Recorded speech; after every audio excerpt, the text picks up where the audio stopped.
O futuro vislumbrado com possibilidades ilimitadas agora enfrenta um presente frágil e quebradiço. O que é real? O que é digital? Quanto mais você se conecta online, mais se desconecta dos outros. Frustração, solidão, depressão.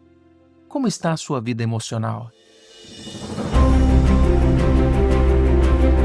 Conheça o TouchPeace, um serviço de ajuda emocional com atendimento 24 horas. Escaneie o nosso QR Code e dê o primeiro passo em direção à cura das suas emoções. TouchPeace Global Mission.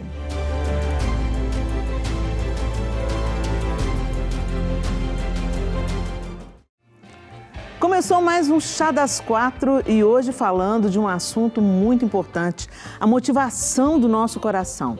Será que estamos tendo a motivação certa em nossas ações? Fique ligadinha, já estamos no ar.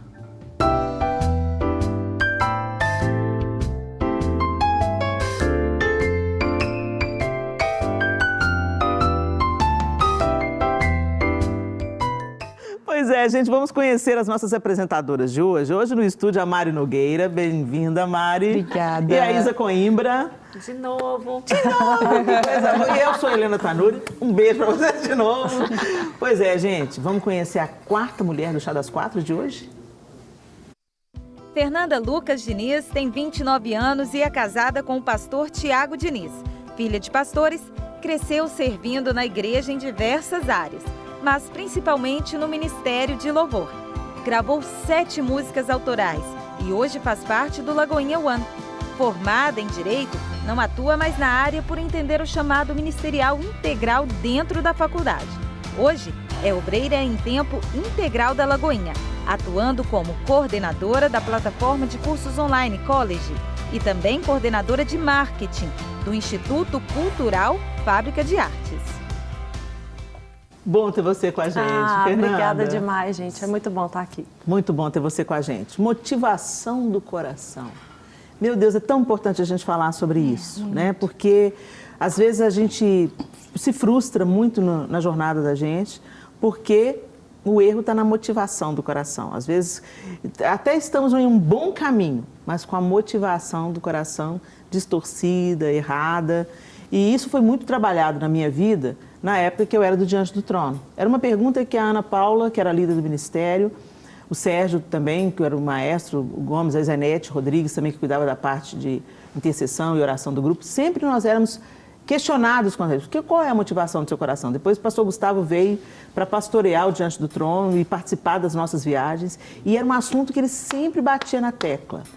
O que está nos movendo? Por que nós fazemos as coisas do jeito que nós fazemos? E hoje a gente percebe, a gente recebendo pilha, né?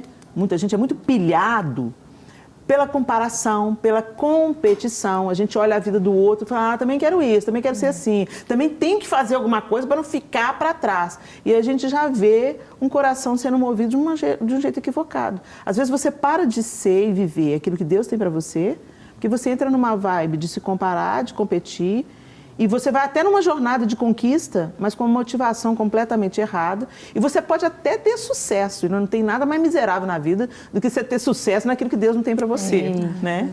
Então, o que vocês podem dizer sobre isso? A gente pode ter algum testemunho, alguma história, alguma coisa que você já viveu por causa de uma motivação equivocada e no final das contas, uau, peraí, preciso de fazer o caminho de volta, porque entrei num beco sem saída porque vim com a motivação errada. Sim. E aí? Eu tenho. Tem? Conta pra gente. Eu tenho algumas histórias, né? Assim, esse é um tema que fala muito comigo, assim. Na hora que eu soube que seria o tema do programa de hoje, eu falei, meu Deus, é mais uma vez Deus confirmando no meu coração. Deus tem me levado até a escrever sobre esse assunto, assim. Eu sempre sofri muito de comparação. É feio, né, a gente falar isso, assim, competição.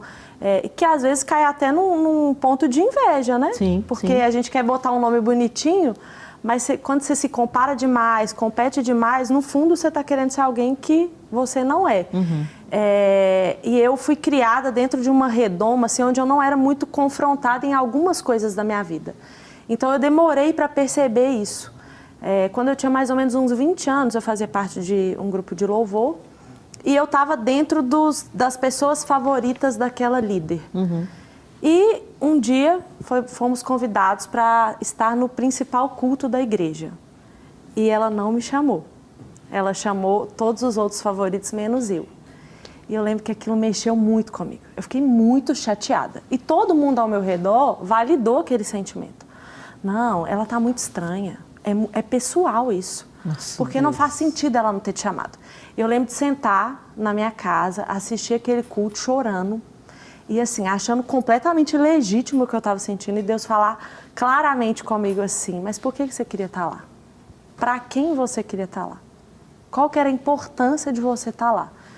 Então, aquilo naquele dia me quebrou, assim. Eu entendi por que Deus tinha permitido com que aquilo acontecesse. E realmente Deus endureceu o coração dela comigo, assim.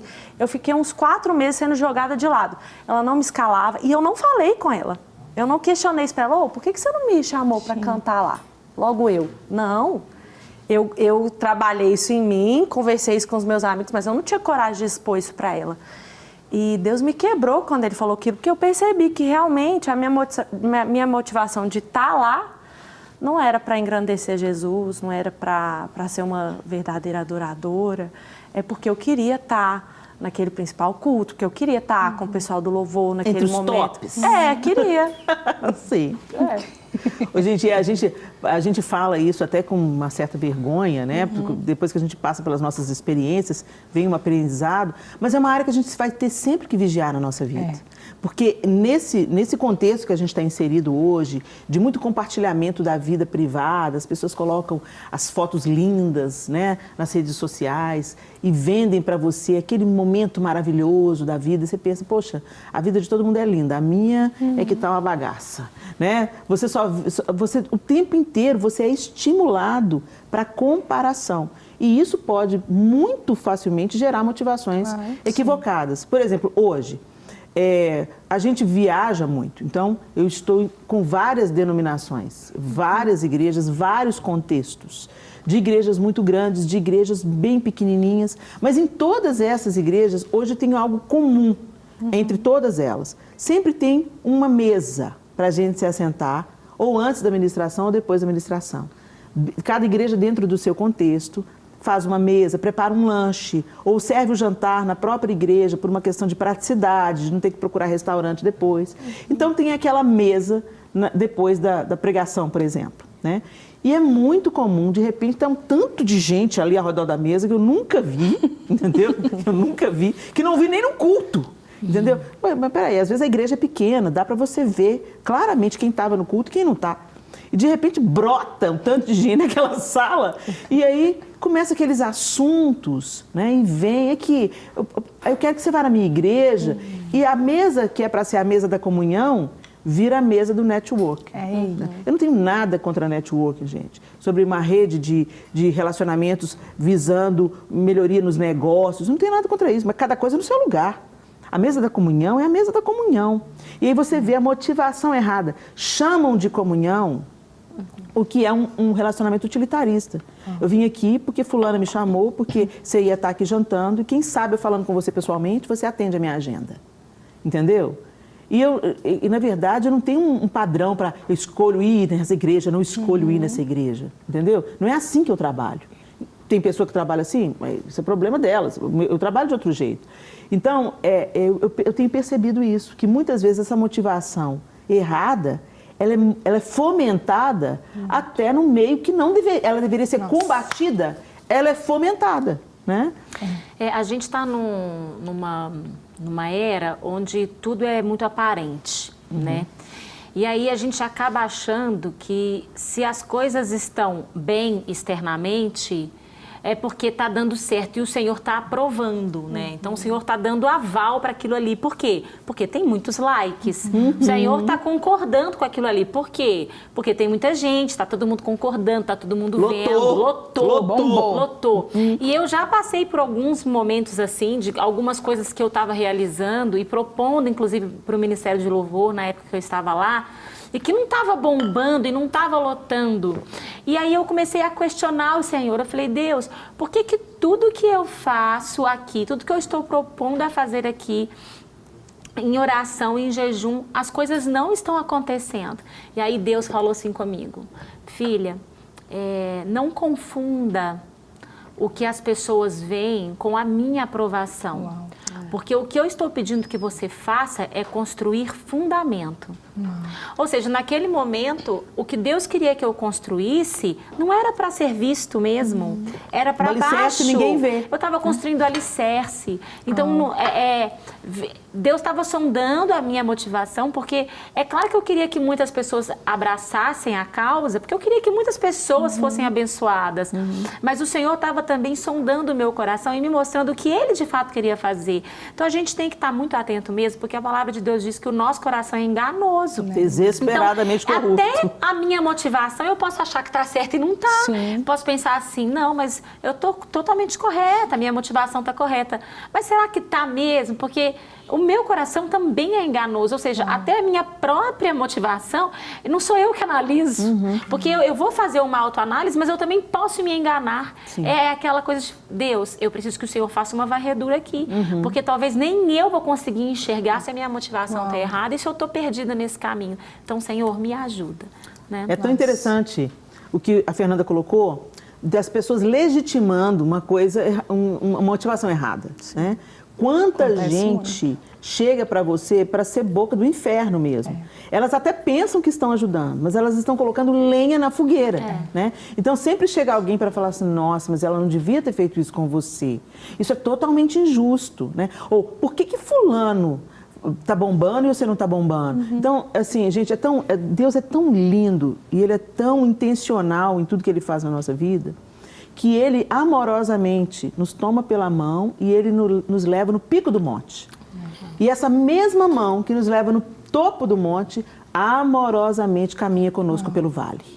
Isso é didático. E eu posso dizer que a minha vida é cíclica, é igual uma roda gigante. Tem momentos que o Senhor me faz ter vistas lindas do alto da montanha, experimentar momentos de refrigério, momentos de produtividade, onde Ele te deixa ver o fruto da sua entrega. E tem vezes, gente, que é no fundo do vale, neblina entendeu? mesmo. É tudo você não vê nada. Você parece assim, é para continuar fazendo isso mesmo, Senhor? É isso mesmo, Senhor? Então tá bom, eu vou, entendeu? Eu não tô vendo nada, eu não tô vendo resultado, eu não tô vendo resposta, eu não tô vendo fruto, eu não tô vendo igreja lotada, eu não tô vendo aprovação das pessoas, entendeu? Mas o Senhor é aqui mesmo, você tá no jeito certo, você tá na estação certa, é aqui mesmo, né? E a gente vê isso, eu lembro quando eu lancei o meu primeiro livro. Eu escrevi ele, que era um testemunho pessoal, da janela ao monte, e eu lancei ele uns 4 ou 5 anos depois que ele foi escrito. Ele ficou engavetado. E quando eu saí do Ministério Diante do Trono, eu não tinha um plano. Eu vou sair para pregar a palavra. O Senhor só falou a primeira parte. O seu tempo aqui acabou, sai. Ele não falou que era para fazer, que era para escrever livro, que era para pregar. Ele E normalmente o Senhor faz assim mesmo. Ele só falou, aqui acabou, bora, entendeu? E eu pensei, é para eu me dedicar mais à minha casa, não vou viajar mais, não vou, né? E eu estava muito bem com isso, não tinha um conflito, eu estava em paz, com a convicção plena de que aquela estação tinha acabado e que eu tinha que sair logo, antes que os espinhos me jogassem para fora, né? E eu sempre pedi isso para o Senhor. Eu fiquei 13 anos diante do trono, eu sempre pedi, Senhor, quando for acabar aqui, que seja tão lindo quanto foi a história. Que o fim seja tão lindo quanto foi toda a caminhada, né? E beleza, e assim foi, né? E beleza. Gente, aí Deus foi abrindo outras portas e eu escrevi o meu primeiro livro, abri uma porta para eu lançar o livro. E eu fui para um evento muito grande para ter o lançamento do livro. E eu fui, era uma feira, e aquela fila de gente para eu autografar, né? Para dar uma dedicatória no livro. E foram muitas as pessoas que começaram a falar, nossa, Deus está te honrando. Finalmente chegou o dia, Deus está te honrando, Deus está tornando a sua vergonha em dupla honra. Eu falei, o que esse povo está falando? Vitória com sabor de mel, né? Vitória com sabor de mel. Gente, eu falei assim, e aí o Espírito Santo amorosamente, quando acabou aquele dia, eu estava exausta de tanto escrever, né, de tanto ouvir aquilo. Eu fiquei muito, muito confusa. E eu fui para o meu secreto, eu estava no hotel lá, no lugar mesmo da feira, E eu fui para o quarto de hotel e falei assim, Senhor, o que é isso? Por que as pessoas estão dizendo que o Senhor está me honrando? Eu nunca me senti abandonada pelo Senhor, eu nunca me senti negligenciada pelo seu amor. O que as pessoas estão dizendo, né? E o Senhor falou assim, e o que veio na minha cabeça é, e os discípulos? Eles foram assassinados, eles foram incompreendidos, eles foram apedrejados. O único que sobreviveu sem ser assassinado foi João, que foi exilado, né? Que padrão torto é desse mundo, entendeu? Todos eles deram a vida que está reverberando para nós aqui até hoje, mas não houve glória nenhuma na terra para eles, entendeu? Nossa. Eles foram perseguidos, presos, açoitados, discriminados, né, marginalizados, e o nome do Senhor foi exaltado através da vida deles. E aí, Deus não estava honrando os caras?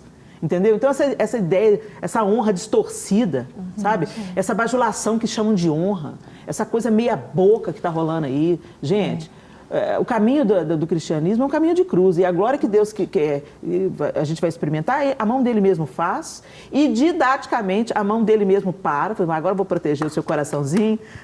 Sua tupete está ficando grande. Vamos ali para o tempo de poda, para você dar mais fruto ainda. Entendeu? E ele vem, e ele corta sem dó. Ele corta, porque ele sabe que aquilo vai produzir e ainda mais bem, fruto, né? e Ainda mais bem vida. que corta. Ainda bem que corta. Ainda bem que gente, nosso tupete sobe assim, no modelo de Lúcifer, rapidinho. Muito, eu vou te falar, assim, eu tenho um temor, assim, com isso. Eu tenho um temor mesmo no meu coração, porque eu fico um pouco apavorada. Porque eu me conheço. Então eu olho e eu falo assim, me conhecendo, eu sei que a linha é tênue. Então eu fico assim, Deus, eu não mereço, mas me poda mesmo. Poda mesmo. Não é bom ser podado, não, gente. Eu posso dizer que dói ser podado. Mas é necessário, é didático, é para preservar a nossa própria vida. Vamos colocar mais uma mulher na nossa conversa? A teóloga Norma Braga. Ei, Norma. Tudo bem, querida? Tudo bem, tudo ótimo. Eu amei tudo que foi falado, eu super me identifico. Eu gostei muito da abordagem que você fez sobre essa questão, né, de para quem a gente quer fazer as coisas, né? Quando a nossa identidade está muito atrelada à aprovação das pessoas, a gente pode se tornar meio escravo mesmo disso, né? E se as coisas estão bem, a gente está lá em cima. E se as coisas estão mal, a gente se frustra quando, às vezes, esses momentos de vale são os momentos em que Deus mais trabalha no coração da gente, né? É Deus fazendo alguma coisa muito preciosa ali e a gente achando que nada está acontecendo, que as coisas não estão acontecendo do jeito que a gente queria. Ô Norma, tem alguma dica, talvez alguma história pessoal, algo que você viveu que você possa compartilhar para encorajar o pessoal que está em casa? Porque eu vejo isso como a gente nadar contra a correnteza. Em um mundo que busca tanto a aprovação do outro para chancelar a sua própria identidade, a gente está propondo um assunto aqui que é nadar contra a correnteza mesmo, né?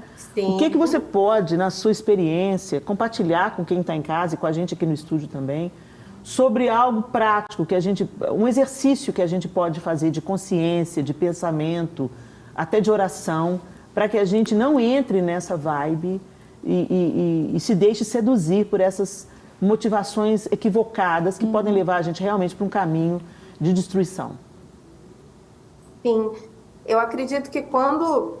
Eu falo muito sobre autoimagem, né? Eu abri o Teologia e Beleza para trabalhar como consultora de imagem e para falar como nós cristãs vemos a nós mesmas, né?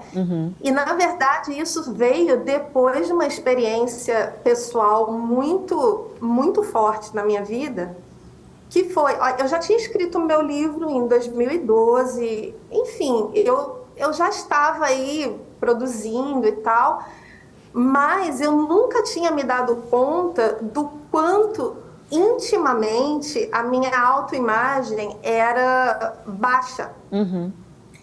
Eu me dei conta em um momento da minha vida que eu me xingava internamente. Algo que, imagina, às vezes você vive nessa loucura, né, de fazer as coisas e produzir e tal, e você não consegue se interiorizar para ver o pecado que você peca contra si ocultamente. Até porque muita gente fala mais de pecados que são feitos externamente contra outras pessoas, né? E aí eu lembro que isso coincidiu com uma depressão minha. E eu lembro que de quase deitar no chão da minha sala, chorando muito, me arrependendo disso, desse auto-xingamento, desse auto-rebaixamento e implorando para Deus: Senhor, me faz eu me ver com os teus olhos. Em vez de estar presa a essas palavras que com certeza tem a ver com o meu passado, com minha história e tal, palavras que eu estava reproduzindo dentro de mim, que foram palavras de rebaixamento e que eu estava reproduzindo. Então, eu acredito que tudo isso que a gente está falando hoje, né, da questão da motivação, da questão de onde você se apoia para fazer qualquer coisa na sua vida, eu acho que isso vale tanto para quem se coloca lá em cima e tem muito pecado do orgulho e está sempre se vendo sob uma luz muito positiva, quanto para aquela pessoa que está se vendo mais sob uma luz negativa e não está percebendo seus dons, não está percebendo que Deus está dizendo, vai e faz. Essas duas, as pessoas nos dois movimentos, elas precisam entender que se a nossa autoimagem não estiver em Deus em primeiro lugar, a gente vai estar sujeito ao tempo todo a esse movimento de sobe e desce, sem parar na nossa autoimagem. A estabilidade é justamente você saber o que Deus está te falando sobre quem você é e aquilo que Deus te deu para você fazer. Que é aí que você tem essa tranquilidade para agir, e nos momentos em que as pessoas estão desaprovando, e às vezes isso pode ser muito pesado, você consegue não afundar, porque você sabe o que Deus está te dizendo e você tem essa tranquilidade. Norma, muito obrigada pelo seu depoimento, por compartilhar com a gente o seu coração aqui, e a gente vai continuar conversando aqui no estúdio sobre essa luz que você jogou nesse nosso assunto aqui. Muito obrigada, viu, minha querida? Tudo de bom para você. Obrigada. É tão interessante isso que a Norma colocou para a gente, porque realmente, hoje, mais do que nunca, né, a gente está construindo a nossa autoimagem a partir do olhar do outro. Né? Então, o que o outro diz a meu respeito, essa que é a verdade. E aí, isso transforma completamente as nossas motivações, e você vai começar a fazer tudo querendo a curtida, querendo a aprovação, querendo o aplauso, querendo o elogio. E quando ele não acontece, ou quando ao invés do elogio vem um cancelamento, aí as pessoas se desesperam. Tem gente que já tirou a própria vida por causa de ser rejeitado, por causa de uma atitude, por causa de uma palavra equivocada, ou por ter lançar uma ideia que incomodou uma multidão.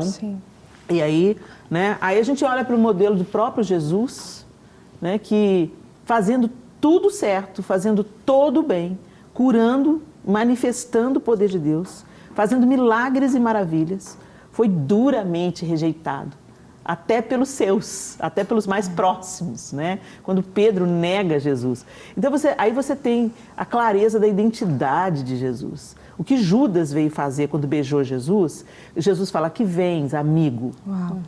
Jesus não está sendo irônico com Judas. Jesus está deixando claro, o que você veio fazer, Judas, não muda quem eu sou. Não muda a minha identidade. Quando o diabo vai tentar Jesus, ele vem na identidade, né? Jesus não estava ali querendo impressionar ninguém. Ele não precisava de provar a ninguém que ele era o Filho de Deus, ele não precisava de provar para ninguém que ele tinha que ser adorado, ele não tinha que provar para ninguém, né? Ele sabia quem ele era. Quando a gente sabe quem a gente é em Deus, as nossas motivações vão ficando mais equilibradas. Vamos pensando sobre isso, tomando um chá rapidinho, a gente vai para o intervalo e daqui a pouco a gente volta. Estamos de volta no Chá das 4. Hoje a gente está conversando, gente, sobre a motivação do nosso coração. Falamos muita coisa aqui no primeiro bloco. Ouvimos a Norma, que é uma teóloga, e ela colocou para a gente as questões da identidade ligadas às motivações equivocadas do nosso coração para impressionar, para mostrar resultados, né, para parecer maior do que a gente é, enfim. E esse, gente, eu acho que é uma tentação para todos nós.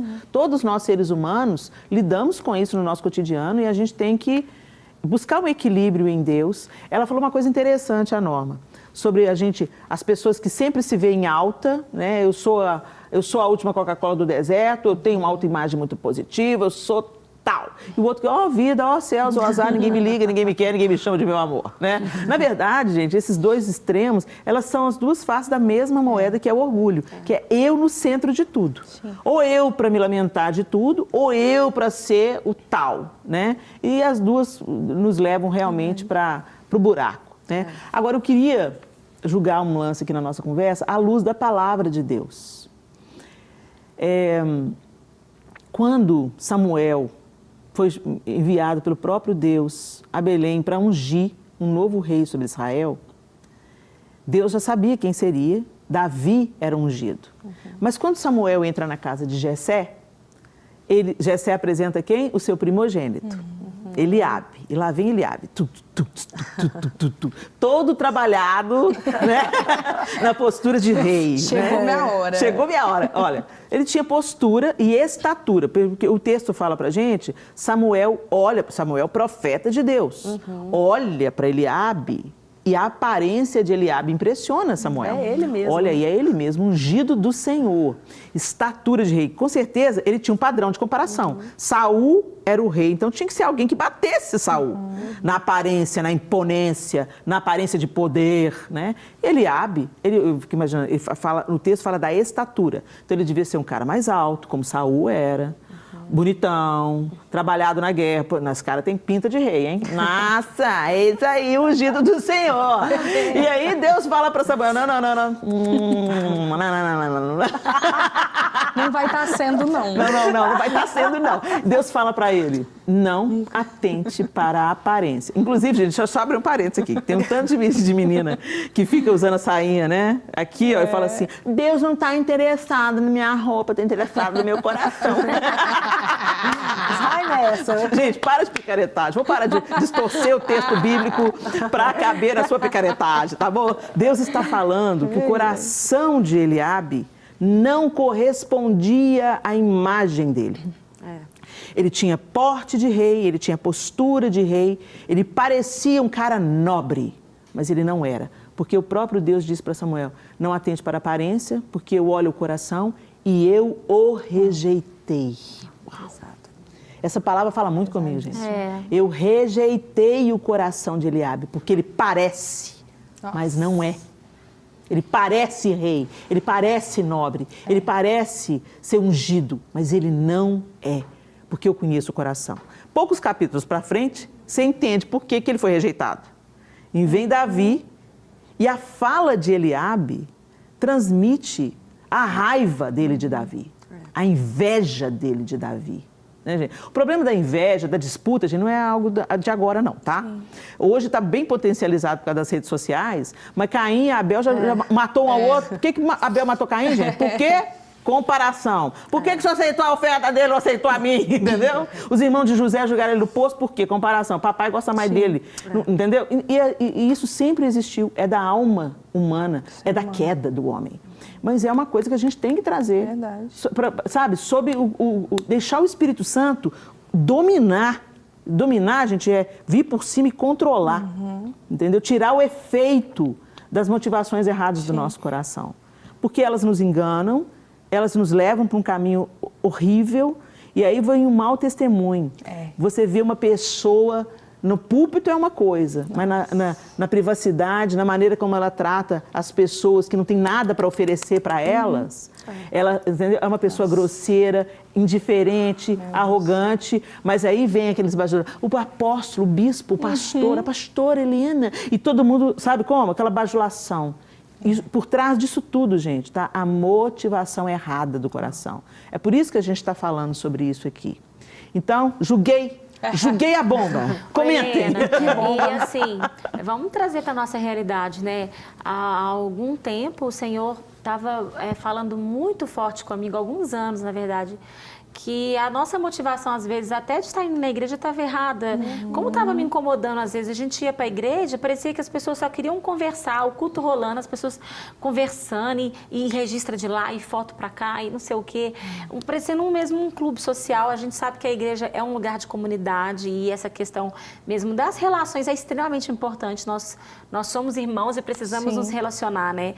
Só que, assim, é um lugar também da gente estar cultuando ao Senhor em comunidade. Então, por que eu estou indo na igreja ali, né? Eu estou indo para eu me saciar, eu estou indo na igreja para ouvir algo que vai ser bom para mim, ou eu estou indo ali na igreja para eu ser transformado, para o Senhor tocar no meu coração.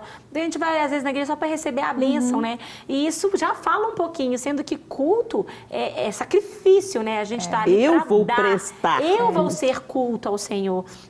Então, eu acho que a gente precisa rever algumas coisas mesmo. Por exemplo, essa é uma delas. Por que eu vou na igreja, né? Por que eu me envolvo ministerialmente? Eu me envolvo no ministerialmente por quê? Porque eu quero um status? Ou eu me envolvo ministerialmente porque eu quero servir? Porque se eu me envolvo ministerialmente para servir, eu não me importo se eu sou o último, eu não me importo. Pelo contrário, a gente quer ser o último porque a gente quer servir. Eu não quero ser visto, né?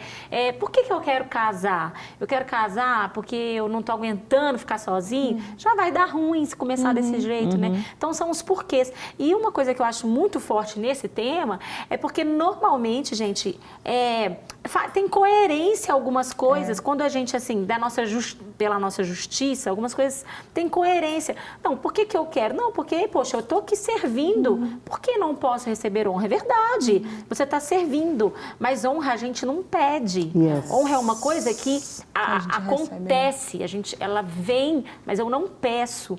Então, a gente precisa estar muito atento a isso, porque a maioria dos problemas de vaidade e orgulho, elas acontecem exatamente onde a gente merece. Poxa, eu sou boa mesmo, por que eu não estou? Né? Tá certo, mas aí que o Senhor pega, né? Porque o Senhor, o compromisso dele não é em realizar os nossos desejos, mas é em tratar o nosso coração para que possamos ser pessoas mais parecidas com ele. Esse é o compromisso do Senhor, né? E é muito curioso, né? Porque, em tese, né, a vida com Deus é uma vida em que a gente se anula, você anula o seu eu, né? Então, isso vai muito na contramão. Negue-se a si mesmo, né? Exatamente. Você estava falando, eu estava lembrando aqui, eu me converti numa situação em que eu detestava o crente. Eu detestava o evangelho, eu detestava.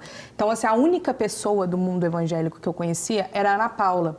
Por questões de polêmicas, então eu odiava a Ana Paula. Aí eu conhecia ela, porque eu odiava ela. O que foi muito interessante. E quando eu converti, é muito engraçado, assim, porque tem muito isso de você...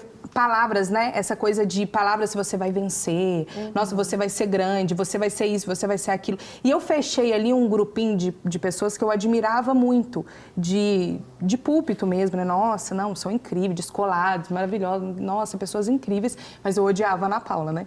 E aí eu me lembro, assim, de ir lá pro Descende, nos Estados Unidos, e a gente entrou, né, numa salinha, que era uma salinha, onde era uma sala VIP, em tese, assim, para alguns brasileiros. E tava praticamente todos esses que eu admirava muito. Só que o evento rolando, essas pessoas numa mesa do lado de dentro, no famoso network. Então, assim, Deus estava derramando do lado de fora. Num sol escaldante, beleza, mas Deus estava derramando. E as pessoas ali dentro, elas estavam nos stories, network, não sabe, parecia que elas não estavam ali. Elas só estavam ali para aquilo. E aí eu saio lá fora, aquele sol, eu lembro de olhar e ver a Ana Paula ajoelhada assim na arquibancada, orando. Ela começou a passar orando por um. E um só, ela tava toda assim, acabada, toda assim. Ela não eu contei essa história para ela um dia. E aí eu lembro de, naquele momento, assim, eu entender da parte de Deus, assim, de ver que nem tudo que parece é. E não é porque eu tenho uma palavra, talvez uma palavra de vitória, uma palavra de não sei o quê, que às vezes nem vem da parte de Deus, às vezes você está se apoiando nisso, e aí você mira naquilo que aquela pessoa é, e essa pessoa é só uma pessoa de mesa de network. Ela não é uma pessoa que se derrama aos pés do Senhor. Não estou falando que a Ana Paula endeusando nesse sentido, mas ali foi muito forte para mim entender que quem eu repudiava, quem o meu coração repudiava, estava justamente no lugar onde precisava estar diante de Deus naquele momento. Enquanto quem eu exaltava, quem talvez se me parasse e me fizesse uma proposta eu aceitaria, quem talvez assim enchesse mais os meus olhos, era justamente quem estava distante do Senhor naquele momento. Então acho que isso diz muito, assim, hoje eu tenho um temor quando talvez parece que vai ser engrandecido, ou quando talvez vem uma palavra dessas de tipo assim, meu Deus do céu, peraí, eu não quero ser essa pessoa. Eu não quero me tornar essa pessoa. Será que eu tô pronta, né, para viver isso? Exato. Eu ouvi uma frase esses dias que falou muito com o meu coração, assim, que muitas vezes Deus não permite com que você alcance certas posições porque Ele está te protegendo mesmo. Yes. Porque tem gente que está preparado para viver isso. É claro, tem pessoas que ocupam uma posição de destaque e que o coração, não é porque elas estão aparentemente recebendo honra que elas estão Às vezes se perderam agradando a também Deus, no meio do caminho. Né? Acontece muito, infelizmente. Mas Deus permite com que muitas pessoas não cheguem lá. Filho, eu estou te protegendo. Você não está pronto assim para viver nesse lugar, né? Porque seu coração não está no lugar certo. Você vai se perder, você vai se vender facilmente. Porque a gente está nessa era, né? A rede social ela é uma bênção. A culpa não é da rede social, mas a sempre do nosso coração. Só que é uma ferramenta para a gente se perder. Por quê? É o tamanho da exposição, da comparação. Então, assim, a gente começou a se vestir todo mundo igual. As conferências nas igrejas tem que ser todo mundo igual. Se chama Helena para uma igreja, todas as igrejas têm que chamar. Então, assim, virou um padrão de reprodução, porque a gente quer o tempo todo mostrar para o outro. Que não está ficando para trás. Deus nisso, né? E às vezes, não querendo ficar para trás, a gente fica totalmente fora do propósito de Deus. Tem uma frase do Andrew Murray, um escritor do século passado, que ele diz: quando procuramos honras, desviamo-nos de Deus. Uau. Vamos colocar um homem na nossa conversa? No contraponto de hoje, ouvimos a opinião do João Pedro Rios.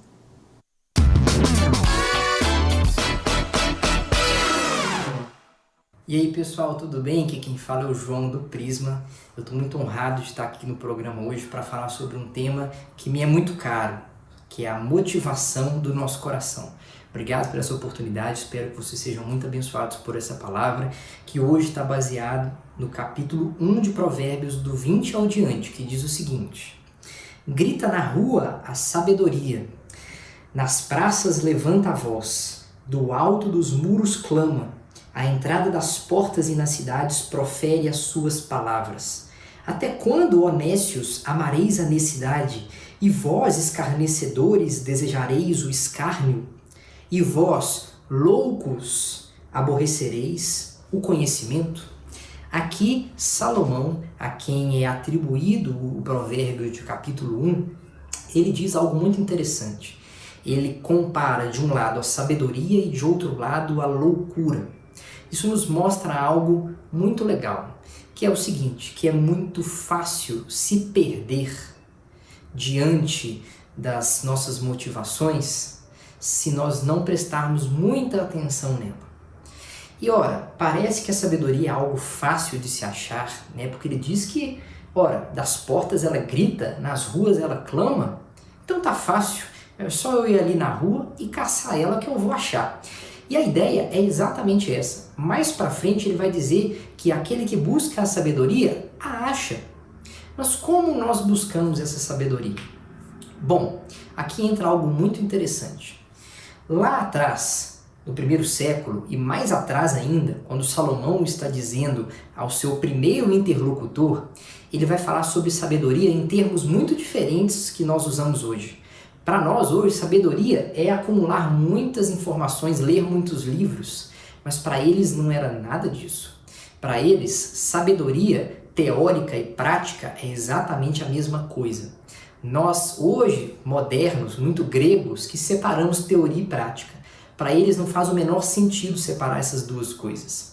Então, quando ele está falando de sabedoria, ao mesmo tempo que ele está falando sobre como a nossa mente raciocina, ele está dizendo como nós agimos no mundo. Quais são as motivações do nosso coração para agir no mundo. E essas motivações e as nossas práticas têm que ser sábias se queremos agradar ao Senhor. Essa é a tese de Salomão nos seus provérbios. Ora, então como que eu vou moldar a minha motivação? Como que eu vou moldar a minha sabedoria? Somente através dos hábitos nós conseguimos fazer isso. Aquele que é sábio, ele agora tem um coração regenerado. Do seu coração brota sabedoria, brotam atitudes sábias e santas. Para isso, o seu coração tem que ter a motivação correta. Como que ele fez para que ele fosse essa esponja, que quando ela é apertada, ela é espremida, ela solta a palavra de Deus, ela solta a santidade, ela solta a sabedoria. Antes ele teve que amoldar o seu coração. Seu coração é amoldado através dos seus ritmos, dos seus hábitos, daquilo que ele ama. E como amar mais a sabedoria? Amando mais ao Senhor. Então, alguém um dia disse que se você tem motivações ruins, se você tem pecados de estimação, por exemplo, o que nós temos que pregar para você nem é tanto sobre seja mais moral. Não, ame mais a Deus. É assim que nós moldamos a nossa motivação. É aquilo que nós amamos que nos motiva. Então, se as suas motivações estão meio erradas, você está sendo pouco sábio, ame mais ao Senhor. Pratique mais as suas disciplinas espirituais. Se embeba da palavra, se embeba de oração, de jejum, de contemplação das obras do Senhor. Assim, as suas atitudes começarão a ser gradativamente mais sábias e a sua motivação será correta. Deus abençoe você. Sensacional, João Pedro. Obrigada. E com essa palavra maravilhosa, não tem nada para acrescentar, gente. Eu acho que o João, ele resumiu muito bem tudo aquilo, né? O fundamento. Ele colocou para a gente aqui o fundamento de nós termos realmente a sabedoria e o nosso coração ser moldado e dirigido pela sabedoria que vem do alto, né? Meninas, foi muito bom estar com vocês, lindezas. Obrigada, Fernanda, pela sua participação. Obrigada. Isa, Mari, vocês são fofas demais. Manda um beijo pro povo. Você também, né? Manda um beijo pro povo. Muito bom. O nosso tempo está curto, mas eu espero que esse programa tenha abençoado o seu coração e despertado vocês, né? Que o nosso coração, sobretudo o nosso coração, seja aprovado pelo Senhor e que a nossa aparência externa esteja em consonância com aquilo que vem de um coração servindo ao Senhor, amando o Senhor. Deus abençoe vocês e até o próximo Chá das Quatro, se Deus quiser.